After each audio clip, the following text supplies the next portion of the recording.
سورۃ النساء کی آیت نمبر 11 اور 12 اور اس کے ساتھ ملحقہ 13 اور 14 اور بالکل آخر میں جا کے آخری آیت 176 جو کلالہ سے متعلق ہے، اس کو ڈسکس کرنے سے پہلے تمہیداً میں کچھ ڈسکشن کرنا چاہوں گا تاکہ آپ کو ان چیزوں کی سمجھ آسانی کے ساتھ آ جائے۔ سورۃ النساء کی جو یہ آیات ہیں، انہوں نے اسلام میں جو قانون وراثت ہے اس کو بیان کیا ہے، اور یہ آیات ناسخ ہیں سورۃ البقرہ کی آیت نمبر 180، 180، 181 اور 182 کنزیکٹیو 3 آیات سورۃ البقرہ میں آئی ہیں، جس میں پہلے حکم یہ نازل ہوا تھا کہ ہر مسلمان پہ یہ فرض ہے کہ اس نے مرنے سے پہلے اپنے قریبی رشتہ داروں کے لیے اپنی مال و دولت میں کوئی وصیت لکھوا دینی ہے۔ وہ سورۃ البقرہ کی آیت نمبر 180 میں آتا ہے، اعوذ باللہ من الشیطان الرجیم، بسم اللہ الرحمن الرحیم، کتب علیکم اذا حضر احدکم الموت، تم پر یہ فرض کیا گیا ہے کہ جب کبھی بھی کوئی شخص موت کے دہانے پر پہنچ جائے، اسے موت آ جائے، یعنی قریب المرگ ہو، ان ترک خیرا الوصیۃ للوالدین والاقربین، کہ وہ اگر کوئی ترکہ کوئی مال و دولت چھوڑ کر جا رہا ہے تو اس میں وصیت کر دے اپنے ماں باپ اور قریبی رشتہ داروں کے لیے، یعنی بیوی بچوں کے لیے، بالمعروف، معروف طریقے کے اوپر، حقا علی المتقین، یہ اللہ کی طرف سے ایک حق ہے، یہ فرض کیا گیا ہے مومنین کے اوپر، متقین کے اوپر کہ وہ یہ کریں گے۔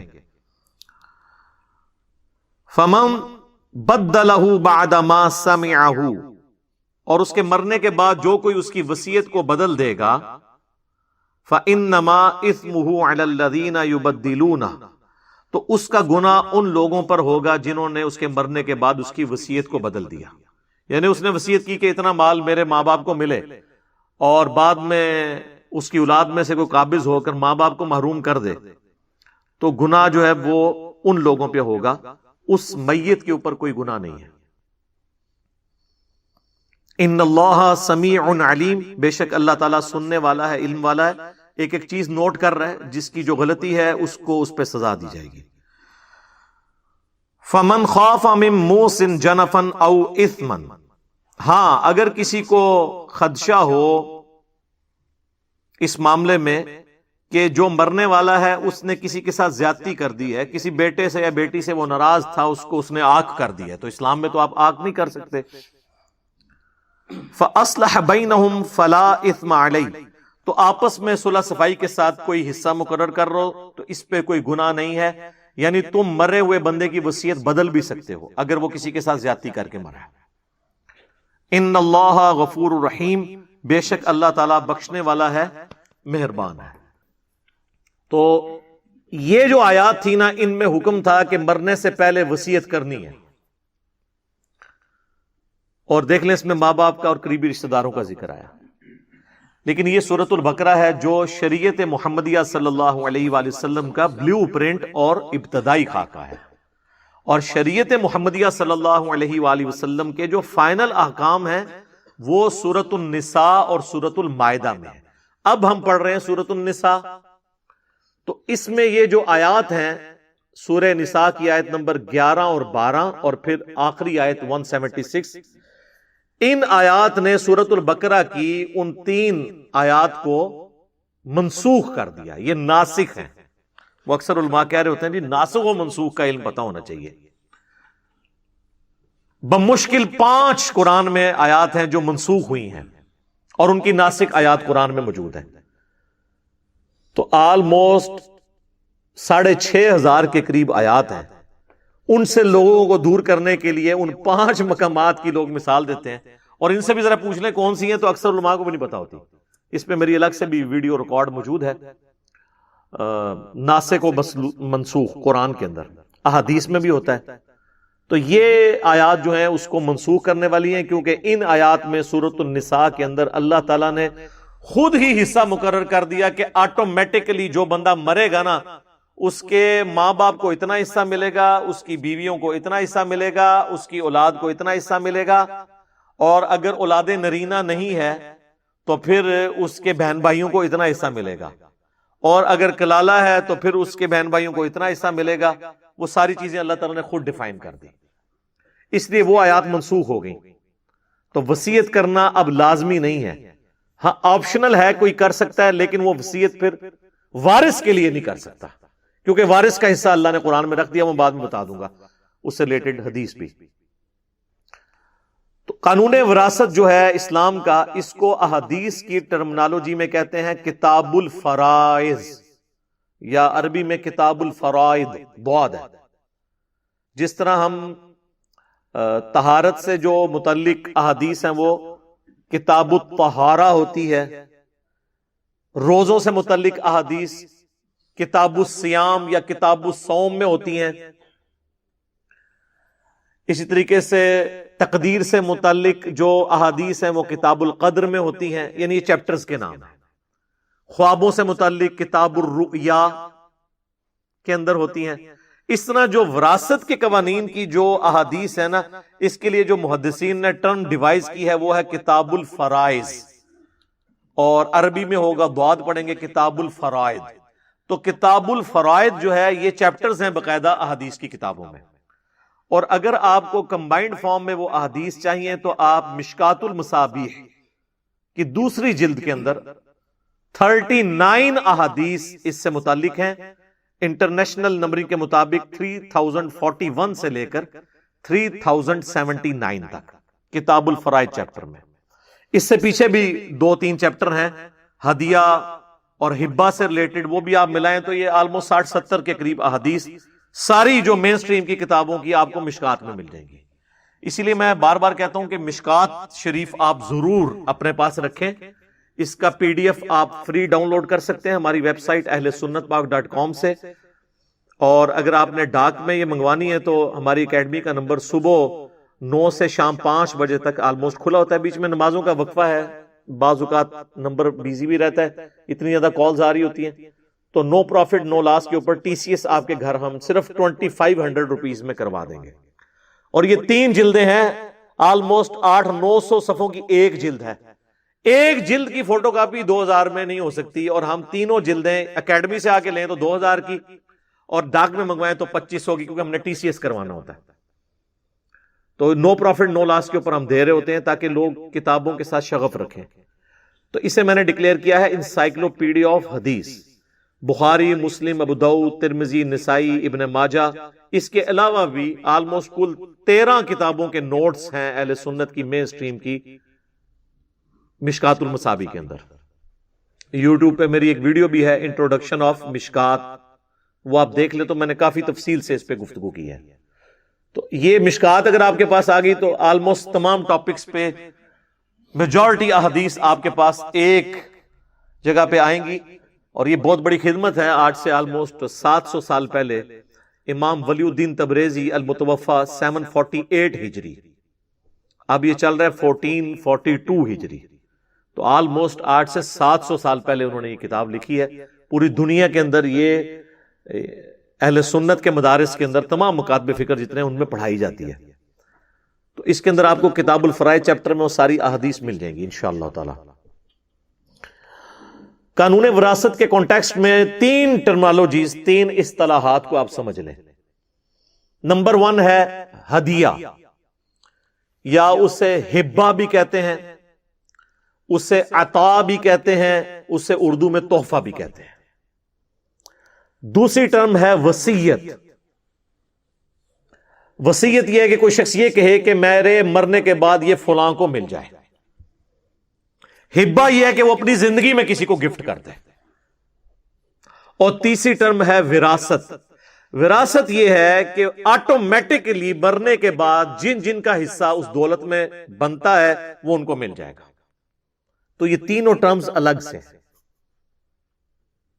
ہبہ یا جسے ہدیہ بھی کہتے ہیں یا گفٹ، وصیت یعنی میرے مرنے کے بعد، گفٹ ہے اپنی زندگی میں اپنے ہاتھوں سے، وصیت میرے مرنے کے بعد فلاں کو ملے، زندگی میں ہی مالک ہوں، اور وراثت آٹومیٹکلی ٹرانسفر ہو جائے گی مرنے کے بعد جس کا جو حصہ ہے۔ اب آج اس میں پہلی ٹرم جو ہے ہدیہ۔ ہدیہ اور گفٹ، یہ آپ اپنی زندگی میں اپنے قریبی رشتہ داروں کو بھی کر سکتے ہیں، کسی این جی او کو بھی کر سکتے ہیں، کسی مدرسے کو بھی کر سکتے ہیں، لیکن اولاد میں جب کریں گے تو آپ نے ایکولی ڈسٹریبیوٹ کرنا ہوگا، اور اس میں مرد و عورت کی تفریق بھی نہیں ہوگی، لڑکی ہے یا لڑکا برابر کا حصہ ہوگا۔ اس کانٹیکسٹ میں حدیث ہے صحیح بخاری اور صحیح مسلم کے اندر، سیدنا نعمان ابن بشیر رضی اللہ تعالیٰ عنہ کہتے ہیں کہ میرے والد مجھے نبی علیہ السلام کی خدمت میں لے گئے اور عرض کیا اللہ کے رسول، میں نے یہ اپنا جو بچہ ہے اس کو ایک غلام ہبہ کیا ہے، ہدیہ دیا ہے، تحفہ دیا ہے۔ تو آپ صلی اللہ علیہ وآلہ وسلم نے پہلا سوال یہی کیا کہ کیا تم نے اپنی باقی اولاد کو بھی ایک ایک غلام گفٹ کیا؟ تو انہوں نے کہا نہیں۔ تو آپ نے فرمایا کیا تم یہ خواہش رکھتے ہو کہ تمہاری باقی اولاد بھی تمہارے ساتھ حسن سلوک کرے جس طرح یہ کرتا ہے؟ ان کا یا رسول اللہ جی، اپنے آگ لینے کے لیے تو ہر کوئی بندہ ہی تیار ہوتا ہے۔ تو آپ نے فرمایا کہ پھر تم باقی اولاد کو بھی ایک ایک غلام گفٹ کرو، یا پھر اس سے بھی واپس لے لو۔ اور مسلم شریف میں تو یہاں تک الفاظ ہیں کہ انہوں نے عرض کیا اللہ کے رسول صلی اللہ علیہ وآلہ وسلم، میں آپ کو گواہ کرتا ہوں کہ میں نے اپنے اس لائق فائق بچے کو ایک غلام گفٹ کر دیا ہے۔ تو آپ نے فرمایا مجھے اس گناہ کے کام کے اوپر، اس ظلم کے اوپر مجھے گواہ نہ کرو جب تک تم باقی اولاد کو بھی اتنا حصہ نہیں دیتے۔ اور یہ ہے گفٹ، ہدیہ، اپنی زندگی میں دینا۔ اس حوالے سے ایک اور حدیث ہے صحیح بخاری کے اندر کہ اللہ کے محبوب صلی اللہ علیہ وآلہ وسلم نے فرمایا کسی کو گفٹ دے کر واپس لینے والا ایسا ہی ہے جیسا کہ کوئی کتا قے کر کے اس کو چاٹ لے، اور ہمارے لیے ایسی بری مثال نہیں ہو سکتی۔ یعنی نبی علیہ السلام نے فرمایا کہ گفٹ کسی کو دے کے واپس نہیں آپ لیں گے، یہ حرام ہے۔ اس کو سپورٹیو حدیث وہ ترمذی اور ابو داؤد کی بھی ہے جو مشکات کے اندر بھی موجود ہے، اور یہ ساری حدیثیں آپ کو مشکات میں اس چیپٹر میں مل جائیں گی انشاءاللہ، کہ نبی علیہ السلام نے فرمایا کہ کسی کے لیے یہ حلال نہیں کہ وہ کسی کو گفٹ دے کے واپس لے لے، سوائے باپ کے کہ وہ اپنی اولاد کو کوئی گفٹ دے تو وہ واپس لے سکتا ہے، کیونکہ وہ الگ سے حدیث ہے سنن ابن ماجہ کے اندر کہ تو اور تیرا مال تیرے باپ کا ہے۔ باپ اگر اولاد کو گفٹ دیتا ہے تو واپس لے سکتا ہے، اور آپ کسی کو گفٹ دیں گے تو آپ واپس نہیں لیں گے، کیونکہ نبی علیہ السلام نے اسے کتے کی مثال بیان کیا اور کہا کہ یہ بری مثال ہے۔ لیکن یہاں پہ یاد رکھیے گا کہ ماں باپ اپنی اولاد کو آنکھ نہیں کر سکتے۔ اکثر ناراض ہو جاتے ہیں تو کہتے ہیں کہ وہ اخبار میں بھی اشتہار دے دیتے ہیں کہ جی میں اپنی ساری منقولہ غیر منقولہ فلاں، وہ پوری جوڈیشری کی لینگویج میں وہ لکھا ہوتا ہے، اس سے میں اپنی اولاد کو آگ کرتا ہوں۔ پاکستان کے قانون میں تو وہ چیز اسٹیبلش ہو جاتی ہے، لیکن اسلام میں کوئی باپ اپنی اولاد کو آگ نہیں کر سکتا، اس طریقے سے باقی رشتہ دار بھی، کیونکہ اللہ کے حکم کو توڑ نہیں سکتے نا۔ قطع رحمی تو آپ کر ہی نہیں سکتے، رحمی رشتوں کو کون کاٹ سکتا ہے؟ کوئی کتنا بھی نافرمان بیٹا ہو، باپ یہ تو نہیں کہہ سکتا یہ میری اولاد نہیں ہے۔ اور دوسرا، مال و دولت تو اللہ کا دیا ہوا ہے، وہ اگلی نسل میں ٹرانسفر ہونا ہی ہونا ہے، کوئی ماں باپ اپنی اولاد کو آنکھ نہیں کر سکتے۔ باقی وہ جو ناراضگی کا سبب اولاد بنتی ہے ان کا وبال اس اولاد پہ ہوگا، دنیا میں بھی آخرت میں بھی، لیکن آپ اللہ کی حد کو توڑ نہیں سکتے۔ تو یہ آنکھ والا کام جو ہے نا بالکل حرام ہے۔ اور اسی طریقے سے کوئی شخص اپنی زندگی میں سب کچھ ہی کسی مدرسے کو گفٹ کر دے، کسی این جی او کو دے دے، نہیں۔ آپ اپنی زندگی میں گفٹ بھی کریں گے نا تو اپنے پورے مال کا 1/3 حصہ صرف گفٹ کر سکتے ہیں، اور یہ بھی زیادہ سے زیادہ ہے اور پسندیدہ نہیں ہے۔ 1/3، اگرچہ اس پہ ڈائریکٹ حدیث کوئی نہیں ہے، لیکن ایک اور حدیث ہے جو وصیت سے متعلق ہے، اس میں 1/3 کا ذکر ہے۔ اس کو دیکھتے ہوئے اکثر جو اہل سنت کے علماء ہیں ان کا یہی موقف ہے کہ آپ اپنا 1/3 سے زیادہ مال کسی کو گفٹ نہیں کر سکتے، اور نہ اپنی زندگی میں اپنے ہاتھوں سے وراثت تقسیم کر سکتے ہیں. یہ بھی بعض لوگ کہتے ہیں نہیں پچھو لڑن گے میں آپ ہی ونڈ جاما. نہیں، وراثت شروع ہی ہوتی ہے مرنے کے بعد. زندگی میں آپ کیسے بانٹ سکتے ہیں؟ آپ بانٹ کے سائڈ میں ہوئے، ایک بیٹا مر گیا، ہاں تو وہ اس بیٹے کو جو آپ نے دیا ہوا ہے وہ تو اس کا حق ہی نہیں تھا. الٹا اس کی دولت آپ کو ملے گی، تو آپ نے خود ہی اپنی دولت اس کو دے دی. نہیں، مرنے کے بعد وراثت شروع ہوگی. زندگی میں ہبہ ہوگا. اب وہ دوسری ٹرم اس کی طرف آ جائیں، وہ ہے وصیت. وصیت کے حوالے سے جامعہ ترمذی اور ابو داؤد میں حدیث ہے جو مشکات میں موجود ہے کہ اللہ کے محبوب صلی اللہ علیہ وآلہ وسلم نے فرمایا کہ اللہ نے اپنی کتاب کے اندر وارث کا حصہ رکھ دیا ہے، یعنی قرآن کے اندر. اب کسی کے لیے حلال نہیں کہ وہ اپنے وارث کے لیے کوئی وصیت کرے کہ یعنی یہ میرا بیٹا بڑا خدمت گزار ہے تو اس کو وہ حصہ تو ملے ہی ملے جو میرے مرنے کے بعد جائیداد میں سے ملنا ہے، اور کچھ میرا یہ فالتو جو چیز ہے یہ بھی اس کو ملے. نہیں، اس کو اتنا ہی ملنا ہے جتنا اللہ نے اپنی کتاب کے اندر رکھا ہے. تو وارث کے لیے وصیت نہیں ہو سکتی. وصیت ادر دین وارث ہوگی. مثلا کسی لے پالک بچے کو آپ وصیت کر سکتے ہیں کیونکہ وہ تو آپ کا حقیقی نہیں ہے، تو آپ کی وراثت تو نہیں اسے ملے گی. کسی این جی او کو کر سکتے ہیں، کسی ایسے رشتہ دار کو کر سکتے ہیں جسے وراثت میں حصہ تو نہیں ملنا لیکن اس نے آپ کی بڑی خدمت کی بڑھاپے میں، کوئی آپ کا خادم ہے تو آپ اسے وصیت کر سکتے ہیں، اور 1/3 تک کر سکتے ہیں. جو آٹومیٹکلی ملنا تھا نا کسی کو اس سے بڑھ کر. اسی طریقے سے کسی کا بیٹا فوت ہو گیا تو اب پوتوں اور پوتیوں کو تو جائیداد میں حصہ نہیں ملے گا، تو دادا جو ہے اپنی زندگی میں اپنی بہو کے نام پہ، اپنے پوتے اور پوتیوں کے نام پہ 1/3 مال کی وصیت کر سکتا ہے، اور گفٹ بھی دے سکتا ہے 1/3 مال. یہ 1/3 کا فگر اس حدیث سے ہے جو بخاری اور مسلم دونوں میں ہے. صحیح بخاری اور صحیح مسلم کی متفق علیہ حدیث ہے، یعنی دونوں کتابوں میں ہے. سعد ابن ابی وقاص رضی اللہ تعالیٰ عنہما کہتے ہیں کہ فتح مکہ کے موقع پر میں اتنا بیمار ہوا کہ مجھے یہ یقین ہو گیا کہ اب میں زندہ نہیں بچ پاؤں گا. حالانکہ وہ اس کے بعد بھی تقریباً آپ سمجھ لیں 45 سال تک زندہ رہے ہیں، اور 56 ہجری میں حضرت معاویہ کے دور میں سب سے آخری بدری صحابی جو فوت ہوئے وہ سعد ابن ابی وقاص رضی اللہ تعالیٰ عنہما. تو اس زمانے میں علم غیب نہیں ہوتا تھا نا، بزرگوں کو تو پہلے ہی پتا چل جاتا ہے کہ اب مرنے والے ہیں. ان کو بھی پتا چل گیا تھا مرنے والوں لیکن نہیں مرے، اور اللہ کے نبی علیہ السلام ان کی عیادت کرنے ہیں اور آپ نے بھی نہیں فرمایا کہ تم کو نہیں مرنا.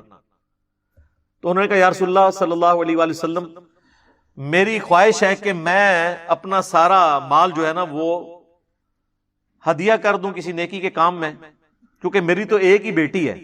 ان کے ذہن میں ہوگا اس کی تو شادی ہو جانی ہے، اس کو کیا دولت کی ضرورت ہے.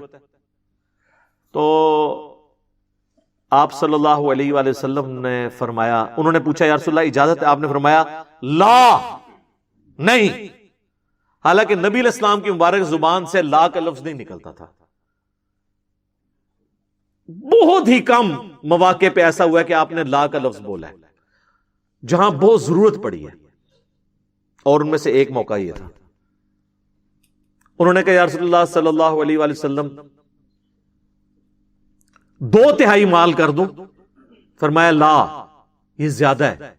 کہا آدھا مال؟ فرمایا لا. پھر کہا 1/3، تو آپ نے فرمایا یہ بھی زیادہ ہے لیکن اس کی میں تمہیں اجازت دیتا ہوں. تو اس سے پتا چلا کہ وصیت، ہبہ، یہ ساری چیزوں میں یہ بنیادی حدیث یہ ہے بخاری اور مسلم کی کہ 1/3 سے زیادہ نہیں کرنا. سارا کچھ ہی دے کے چلے جائیں گے تو پچھڑوں کو کیا ملنا ہے. اور یہی بات آپ علیہ السلام نے کی. آپ نے فرمایا صلی اللہ علیہ وآلہ وسلم کہ انسان جو کچھ اپنی بیوی بچوں پہ خرچ کرتا ہے حتیٰ کہ ان کے منہ میں لقمہ بھی ڈالتا ہے، یہ بھی اللہ کے حضور نیکی ہے. سعد بن ابی وقاص کو فرمایا. اور پھر فرمایا آپ صلی اللہ علیہ وآلہ وسلم نے کہ اپنی اولاد کے لیے کچھ چھوڑ کر مرو، یہ اس سے بہتر ہے کہ تمہارے مرنے کے بعد وہ لوگوں سے مانگتی پھرے. اور جو تم اپنی اولاد کے لیے بھی چھوڑ کے مرو گے نا تو وہ ثواب ہے. عام لوگ یہی سمجھتے ہیں، اور مولوی ان کو پٹی یہی پڑھاتے ہیں کہ یہ مدرسے نو لکھ دو. وہ یہ سمجھتے ہیں کہ مدرسے کو لکھ دیا تو ثواب ہوگا، اور اگر میری اولاد کو وراثت گئی تو ثواب نہیں ہوگا. نہیں بھائی، اولاد کو بھی جائے گا تو ثواب ہوگا، ثواب تو ہونا ہے. تو نبی علیہ السلام نے 1/3 مال زیادہ سے زیادہ کی اجازت دی کہ اس کو تم وصیت کر سکتے ہو، اس سے زیادہ نہیں، 2/3 پچھڑوں کے لیے چھوڑ کے مرو. یعنی آپ علیہ السلام نے ناپسند فرمایا کہ کوئی شخص سب کچھ ہی اللہ کی راہ میں خیرات کر کے چلا جائے. اچھا، اب یہ جو وراثت ہے یہ تقسیم ہوگی. جو مرنے والا شخص ہے اس کا قرضہ پہلے اتارا جائے گا، اس کے بعد جو اس نے وصیت کی ہے وہ دی جائے گی، باقی جو مال بچ جائے گا نا وہ آپ نے پھر ورثاء میں تقسیم کرنا ہے اس طریقے پہ جو سورہ النساء کی آیت نمبر 11 اور 12 اور 176 میں آیا. اور کچھ تفصیلات بخاری اور مسلم اور باقی حدیث میں آئی جو مشکات کی دوسری جلد میں کتاب الفرائض چیپٹر کے اندر موجود ہیں. لیکن پہلے قرضہ اتارنا ہے اور وصیت کو پورا کرنا ہے. اس کے بعد اکثر غیر مسلموں کی طرف سے بھی اعتراض کیا جاتا ہے کہ یہ جو قانون وراثت قرآن میں آیا نا، اس کی اگر آپ پوری کیلکولیشن کریں تو وہ 100 کا عدد پورا نہیں آتا. یعنی آپ اس کو اتنا دے دیں، اس کو اتنا دے دیں، اس کو اتنا دے دیں، تو ہونا تو چاہیے وہ ساروں کو جمع کریں تو 100 پورا ہو جائے. بعض جگہ پورا بھی ہو جاتا ہے، بعض جگہ نہیں ہوتا. تو کہتے ہیں کہ وہ تو یہ تو میتھمیٹیکل ایرر ہے قرآن کے اندر، نعوذ باللہ. تو ان کو پتہ نہیں ہے کہ اسلام کا سورس آف نالج صرف قرآن نہیں ہے بلکہ سنت بھی ہے. جو چیزیں قرآن میں تفصیل سے نہیں آئیں وہ سنت کے اندر یعنی صحیح الاسناد حدیث کے اندر آئی ہیں. چنانچہ اس میں ایک بنیادی حدیث ہے جو بخاری اور مسلم دونوں کے اندر ہے. نبی صلی اللہ علیہ وآلہ وسلم نے فرمایا کہ مقررہ حصہ مستحقین کو دینے کے بعد جو بچ جائے تو وہ سب سے قریبی مرد رشتہ دار کا ہے.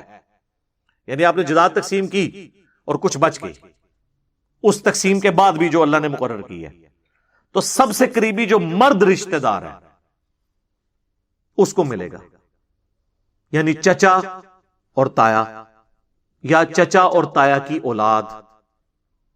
اس کانٹیکسٹ میں ایک اور سپورٹیو حدیث ہے جو بخاری اور مسلم دونوں میں ہے کہ بھتیجا اور بھانجا تمہارے خاندان اور قوم میں شمار ہوگا. چچا اور تایا فوت ہو گئے ہیں تو فرسٹ کزن جو ہے نا ان کو جائیداد چلی جائے گی. اور ایک اور ایشو اسی سے ریلیٹڈ ہے، وہ بخاری اور مسلم دونوں میں حدیث ہے. نبی علیہ السلام نے فرمایا کہ مسلمان کسی کافر کا وارث نہیں ہوگا اور کوئی کافر مسلمان کا وارث نہیں ہوگا. یعنی اگر کسی کی اولاد کافر ہو گئی ہے اور دین چھوڑ گئی ہے، اب اس کو اپنے باپ کی جائیداد سے کچھ نہیں ملے گا. اور ایک اور کریٹیکل حدیث ہے جو جامعہ ترمذی میں ہے کہ قاتل مقتول کا وارث نہیں ہے. یہ اکثر آپ سنتے ہیں نا ٹی وی پہ بھی کہ اولاد نے جائیداد کی خاطر باپ کو مار دیا. تو جامعہ ترمذی میں حدیث ہے، مشکات میں بھی ہے کہ قاتل اپنے مقتول کا وارث نہیں ہو سکتا. سگا بیٹا بھی ہے، قرآن میں حصہ موجود ہے. اب قرآن میں تو یہ بات نہیں لکھی ہوئی تھی لیکن قرآن کے یہ خلاف نہیں ہے، کیونکہ قرآن میں یہ نہیں لکھا ہوا کہ جو قاتل ہے وہ مقتول کا وارث ہوگا. اکثر لوگ کہتے ہیں جی قرآن کے خلاف ہو گیا، جی قرآن میں تو ہے کہ اولاد کو ملے گا. خلاف تب ہوگا جب 180 ڈگری سٹیٹمنٹ ہوگی. تو قرآن میں کہیں لکھا ہوا ہے کہ قاتل جو ہے وہ اپنے مقتول کا وارث ہو سکتا ہے.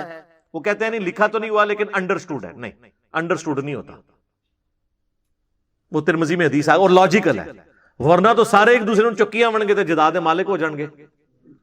تو یہاں پہ لوگ جائیداد ہتھیانے کے لیے قتل نہیں کر دیتے. تو جو قاتل ہے نا، وہ جس کو قتل کر رہا ہے نا، چاہے اس کا بیٹا ہے، اس کا بھائی ہے، وہ اس کی جائیداد میں سے اسے 0 سزا تو اس نے دنیا اور آخرت میں بھگتنی ہے، جائیداد نہیں اسے ملے گی. اسی طریقے سے صحیح بخاری میں حدیث ہے کہ بیٹی کے لیے آدھا حصہ ہے اور پوتی کے لیے 1/6 ہے. اگر جو مرنے والا کی سچویشن ایسی ہے کہ وہ اس کے ماں باپ بھی نہیں تو اس طریقے سے آگے بھی ٹرانسفر ہوگی. اچھا، یہ میں وراثت کے قوانین کے حوالے سے آپ کو بتا دوں کہ پیٹ مسائل جو قرآن میں آئے نا اس پہ تو ہے اتفاق. باقی چھوٹی موٹی ڈیٹیلز کے اندر اہل سنت کے اندر بھی اختلاف پایا جاتا ہے اور سنی شیعہ کنفلکٹ میں بھی اختلاف رائے موجود ہے. لہٰذا ان مسائل میں زیادہ الجھنے کی ضرورت نہیں ہے. جو آپ کو بہتر رائے لگتی ہے نا وہ آپ کر لیں. اصل جو چیز پوری کرنے والی جو بنیادی باتیں ہیں وہ وہی ہیں جو قرآن کے اندر آئی ہوئی ہیں.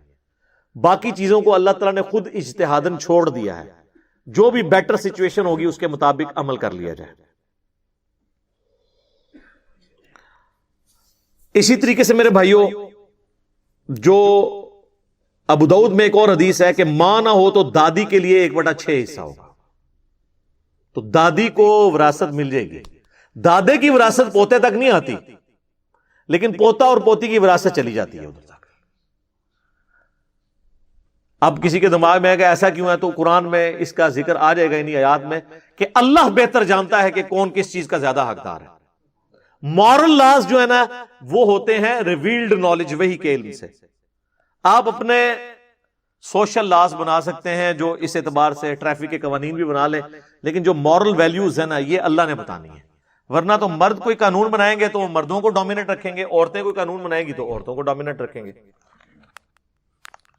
یعنی اگر مردوں کے اختیار میں ہوتا تو یہ حدیث وہ اپنے بارے میں کر لیتے ہیں، جو حدیث ہے سنن نسائی میں کہ جنت تیرے ماں کے قدموں کے پاس ہے. تو مردوں پہ ہوتا تو وہ کہتے نہیں باپ کے قدموں کے پاس ہے.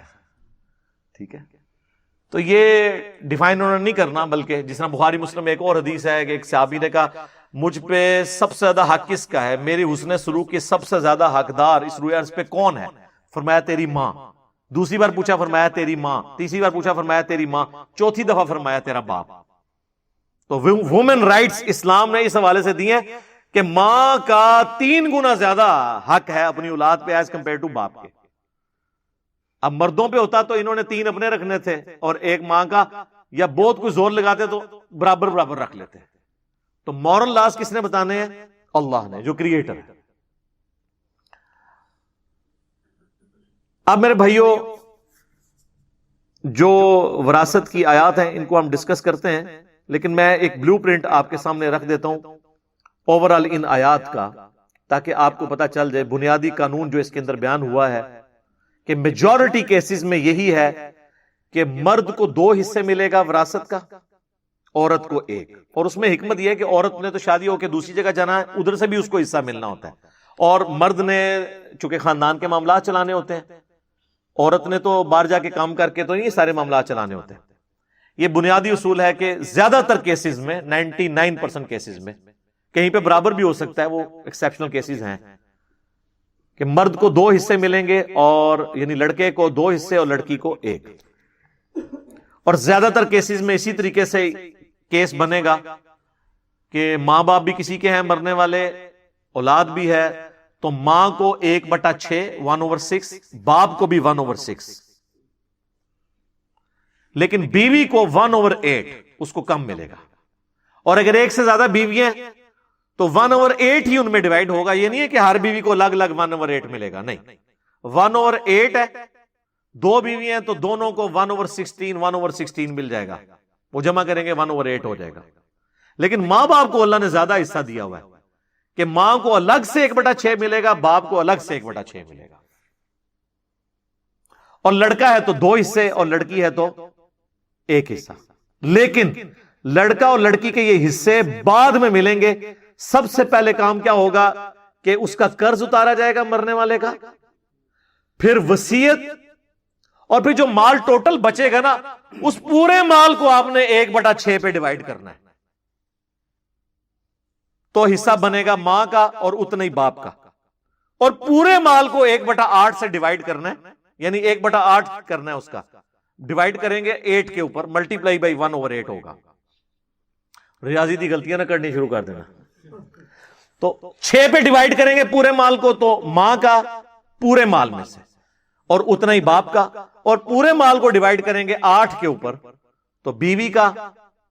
اور اب جو بچ گیا تو وہ کتنا بچے گا، سارے نکال کے نا اب کچھ رقم بچ جائے گی، مال و دولت کچھ بھی. تو اس کو آپ نے اس طرح ڈیوائڈ کرنا ہے کہ لڑکی کو 2 حصہ اور لڑکے کو 2 حصے اور لڑکی کو 1. مثلا 2 بیٹیاں ہیں اور 3 بیٹے ہیں تو بڑا آسان طریقہ ہے نکالنے کا. 2 بیٹیاں 3 بیٹے، تو چونکہ بیٹوں کو 2 حصہ ملنا ہے تو آپ سمجھ لیں وہ 3 نہیں 6 بن گئے. تو 6 حصے یہ ہو گئے اور 2 بیٹی کے کتنے ہو گئے 8. تو جو مال بچ گیا اس کو 8 پہ ڈیوائڈ کریں گے، جو رقم نکلے بیٹی کو اتنی، اور جو رقم نکلے اس سے ڈبل بیٹوں کو. تو یہ آسان طریقہ ہے کیلکولیٹ کرنے کا. باقی پھر اس میں یعنی اگر اولاد نہیں ہے تو پھر بیوی کو ڈبل ہو جائے گا، 1/8 کی بجائے 1/4 آ جائے گا. اور اس طریقے سے بیوی مری ہے تو خاوند کو ملے گا 1/4، اور اگر اولاد نہیں ہے اس کی تو پھر خاوند کو ڈبل ملے گا، آدھا۔ تو یہ اس کی باریکی ہیں، وہ انشاءاللہ ساتھ ساتھ کور میں کر دوں گا۔ میں آپ کو نومیریکل کے طور پر ایک مثال بیان کر دیتا ہوں کہ سپوز ایک بندہ 10 لاکھ روپے کا مال و دولت چھوڑ کر مرا ہے، اس کی جیولری، اس کی جائیداد، زمینیں ملا کے اس کی ٹوٹل مالیت 10 لاکھ ہے۔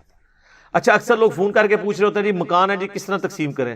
سر دنیا کوئی فارمولا نہیں مکان نو تقسیم کرنے کا کہ اینیاں اٹاں فلانے نو دے دو، مکان ہے تو اس کو لیکویڈیٹ کریں۔ وراثت کے مسائل ہمیں لوگ آگے پوچھتے ہیں، میرے بھائی ہم آپ کو اصول بتائیں گے، اب وہ کام آگے تو پراپرٹی ڈیلر کا کام تو ہم نے نہیں کرنا۔ آپ کو یہ تو بتا سکتے ہیں شادی کرنا سنت ہے اور یہ کوالٹیز لڑکے اور لڑکے میں ہو، رشتہ تو آپ کو ڈھونڈ کے نہیں دے سکتے۔ تو یہاں پہ بھی یہ آپ نے خود کرنا ہے، جو بھی دولت ہے اس کو آپ یہ سپوز کر لیں کہ آپ نے اس کو لے کے آنا ہے پیسوں کی فارم میں، اس کے بعد ہی تقسیم ہوگی نا۔ یہ تو ہو ہی نہیں سکتا کہ آپ کہیں اتنی دکانیں 3 میں انہوں دے دیا 2.5 انہوں دے دیا، بھئی قیمت جب تک نہیں لگوائیں گے کیسے پتا چلے گا؟ ایک دکان کی ہو سکتا ہے اس کی ایک دکان 3 سے زیادہ مہنگی ہو، تو بہتر ہے کہ ساری جائیداد کو بیچیں۔ ہاں یہ ہو سکتا ہے کہ اگر ورثہ خود آپس میں کچھ کر لیں طے کر کے، پھر جواز موجود ہے، لیکن وہ والا طے نہ ہو جس طرح وہ کہتے ہیں جی وہ بہنوں نے تو کہہ دیا ہم نے لینا ہی نہیں ہے اور بہنوں فارغ کر دینا۔ میں تک نہ کسی بھن دے ہاتھی جا کے تسی 3 لاکھ روپے رکھو تو پھر بھرا نو کہ اہل ہے بھرا ہے گفٹ لے لے۔ وہ بہنوں کو پتا ہوتا ہے کہ جناب یا بھرا رکھ لئیے یا جائیداد لے لئیے، کیونکہ عورتوں کو تو ہر وقت انسیکیورٹی رہتی ہے نا کہ اگر ہم یہاں سے طلاق ہوگی تو پیچھے ہم کہاں جائیں گی، تو ان کو رشتہ داروں کا، اور اکثر اوقات عورتوں کے اندر یہ خامی ہے کہ ان کو اپنے بھائی اور بھائیوں کی اولاد بعض اوقات اپنے خاوند اور اپنی اولاد سے بڑھ کے عزیز ہوتے ہیں، چاہے وہ جتنا مرضی ذلیل کریں ان کو۔ تو اس لیے وہ کہتے ہیں جائیداد نہ ہی لیں ان سے۔ ویسے تو آپ ذرا جو کہتے ہیں نا جی اس طرح گفٹ ہو سکتا ہے، تو وہ عورت ایک دفعہ پیسے لے اور اپنے خاوند اور بچوں کو بھی بتا دے کہ جی میرا 30 لاکھ روپے مجھے ملا ہے باپ کی طرف سے، تو بچوں میں آپ کو گواہ کرتی ہوں کہ میں اپنے بھائی کو گفٹ کر رہی ہوں، تو میں تک نہ کیڑا بچہ کرن دینا ہے۔ سب کہانیاں بنائی ہوئی ہیں، ان سے نمازیں پڑھوا لیں، داڑیاں رکھوا لیں، باقی سارے نیکی کے کام کروا لیں، بہنوں کی جائیداد یہ ہڑپ کر لیتے ہیں۔ اور وہ ہم پڑھ چکے ہیں سورہ نساء میں کہ جو لوگ یتیموں کا مال نہ حق کھا رہے ہیں، جائیداد چاہے یتیم کی ہو یا غیر یتیم کی، وہ اپنے پیٹوں میں دوزخ کی آگ بھر رہے ہیں۔ اور بخاری مسلم میں حدیث ہے جس نے ایک بالشت کسی کی زمین دبا لی 9 انچ، 7 زمینوں کا توق اس کے گلے میں ڈالا جائے گا قیامت والے دن۔ یہاں پورے پلاٹ ہڑپ کر جاتے ہیں، مذاق بنایا ہوا ہے، اور پھر کہتے ہیں کہ جی وہ جی بہنوں نے خود ہی معاف کر دیے۔ بہنیں بیچاری کیا کریں؟ اور بعض اوقات یہ بھی کیڑا ہوتا ہے کہ جی وہ یہ بہن جب ہم نے شادی کی تھی اس کو زیور اور ہم نے جہیز دے دیا تھا تو وہی وراثت ہوگی۔ نہ سر، وہ ہبہ ہے، گفٹ ہے۔ وراثت تو مرنے کے بعد ہوتی ہے، اس کا وراثت سے کوئی تعلق نہیں ہے، وراثت تو آپ کو دینی ہوگی۔ اور کئی اس سے زیادہ ہوشیار بنتے ہیں نا، تو وہ مطلب اپنی زندگی میں ہی نا وہ جو ماں باپ ہے نا وہ اپنے بیٹوں کے نام کر کے نا جائیداد، اور بیٹیوں کہتے ہیں کہ تنو اینا نا سی زیور پاتا ہے جہیز تو تسی تو وراثت نہیں لبنی۔ تو اب مجھے بتائیں بچیوں نے کیا ماں باپ کو کیا کہنا ہے؟ زیادتی کر رہے ہوتے ہیں۔ ہمارے پاس تو کئی ایسے نیک سیرت لوگ بھی ہیں کہ انہوں نے کہا کہ جی ہمارا باپ اس طرح ہماری بہنوں کو محروم کر گیا تھا، لیکن ہم چاہتے ہیں کہ اپنے باپ کو اس عذاب سے بچائیں جو آخرت میں وہ بھگت رہا ہوگا، تو اب مرنے کے بعد ہم بہنوں کو جائیداد دے دیں۔ تو میں کہتا ہوں بالکل ضرور دیں۔ اور کئی لوگ کہتے ہیں جی خود بھگتیں گے، ہمارا تو کوئی قصور نہیں ہے۔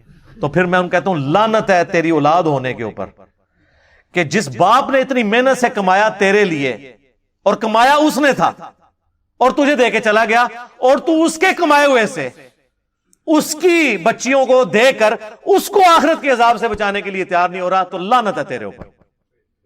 تو کیسی اولاد ہے کہ تو نے کمایا بھی نہیں، کمایا تیرے باپ نے تھا، تجھے گفٹ کر گیا، غلط کام کر گیا، اور اب تو اپنے باپ کو عذاب سے بچانے کے لیے اپنے باپ کا مال ہی اسی کی اولاد کو دینے کے لیے تیار نہیں ہو رہا۔ تو یہ بھی لوگ کرتے ہیں۔